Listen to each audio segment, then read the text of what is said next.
Praise the lord. Good morning. ప్రభువైన యేసుక్రీస్తు వారి నామమున మీ అందరికీ కూడా ఉదయకాల శుభములను తెలియచేస్తున్నాను. అందరూ బాగున్నారా? దేవుని కృప మీ మీద నిలిచి ఉండును గాక.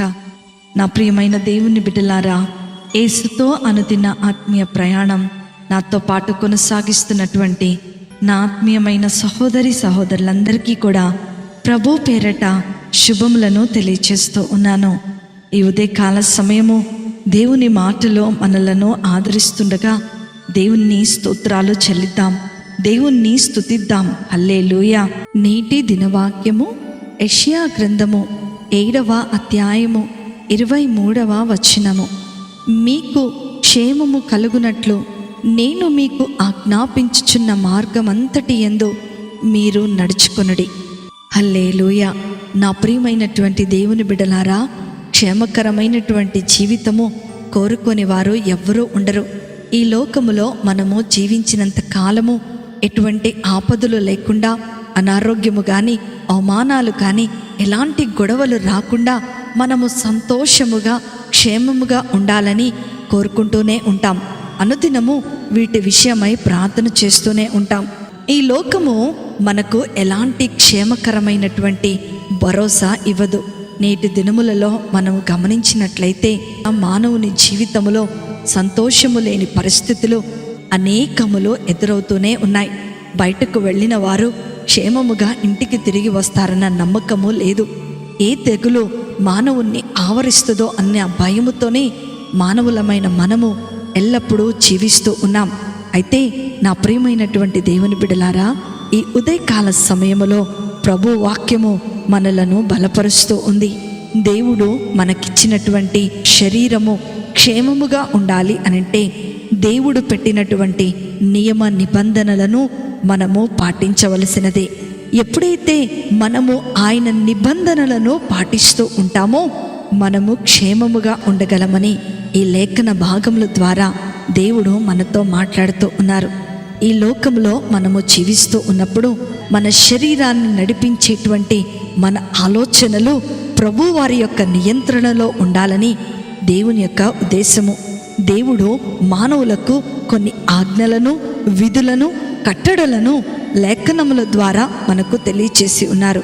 కానీ మానవులమైన మనము లేఖనానికి వ్యతిరేకముగా మన సొంత ఆలోచనలతో, మన సొంత తలంపులతో జీవిస్తూ అనేకమైనటువంటి శ్రమలు మన జీవితంలో కొని తెచ్చుకుంటూ ఉంటాం. దేవుని యొక్క లేఖనాలను చదివి అందులో రాయబడి ఉన్న వాటి ప్రకారము మనము జీవించినప్పుడే మనకు క్షేమకరమైనటువంటి స్థితి కలుగుతుంది తప్ప మన ఇష్ట ప్రకారమో లేకపోతే మన ఆలోచనలకు అనుకూలంగా ఈ లోకములో మన శరీరాన్ని ఉపయోగిస్తే మనకు క్షేమము కలగదని దేవుని యొక్క లేఖనాలు సెలవిస్తూ ఉన్నాయి. నేటి దినములలో మానవులు వాళ్ళ సొంత చిత్తాన్ని నెరవేర్చుకుంటూ వాళ్ళు ఇష్టానుసారముగా వెళ్తూ ఉన్నారు. అందుకనే అనేక రకములైనటువంటి శ్రమలను కొన్ని తెచ్చేసుకుంటూ ఉన్నాం. దేవుని లేఖనాలను మనం గమనించినట్లయితే ఈ ధర్మశాస్త్ర గ్రంథమును దానిలో రాయబడిన వాటన్నిటి ప్రకారము చేయుటకు నీవు జాగ్రత్త పడినట్లు దివారాత్రము దానిని ధ్యానించిన ఎడల నీ మార్గమును వర్ధిల్లింప చేసుకొని చక్కగా ప్రవర్తించదువు. హల్లెలూయా. నా ప్రియమైనటువంటి దేవుని బిడ్డలారా, క్షేమకరమైనటువంటి జీవితం కొరకు అందరము పాకులాట పడుతూనే ఉంటాం. కానీ లేఖనానుసారముగా మనము క్షేమకరమైనటువంటి జీవితాన్ని జీవించాలంటే కేవలము దేవుని మార్గములో మాత్రమే నడవాలి. నీ సొంత ఆలోచనల ప్రకారం నువ్వు నడుస్తున్నావేమో, ఇప్పుడే నీ నిర్ణయం తీసుకో. ప్రభువా, నేను నీ చిత్త ప్రకారమే నడుస్తాను. నువ్వు ఒకవేళ అలాంటి నిర్ణయం తీసుకున్నట్లయితే నీవు నీ మార్గములన్నిటిలో వర్ధిల్లబోతున్నావు. నీ జీవిత కాలం అంతా కూడా నీవు క్షేమాన్ని చూడబోతున్నావు. అట్టి కృపా ధన్యత, ఆశీర్వాదము వాక్యం వింటున్న దేవుని పిల్లలైన మీ అందరికీ కూడా అనుగ్రహించబడునుగాక. ఆమేన్. ప్రార్థన చేసుకుందామా?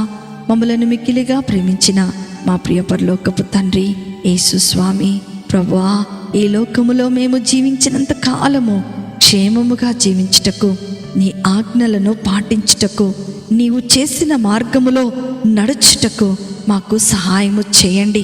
మేమెన్నటన్నిటికీ నీ మార్గములను తప్పిపోకుండా నీ వాక్యానుసారముగా మా శరీరాలను మా ఆలోచనలను నడిపించుకొనుటకు మీ శక్తిని అనుగ్రహించమని నజరేయుడైన యేసుక్రీస్తును శక్తి కలిగిన నామములో అతి వినయముతో అడిగి వేడుకొనుచున్నాను తండ్రి.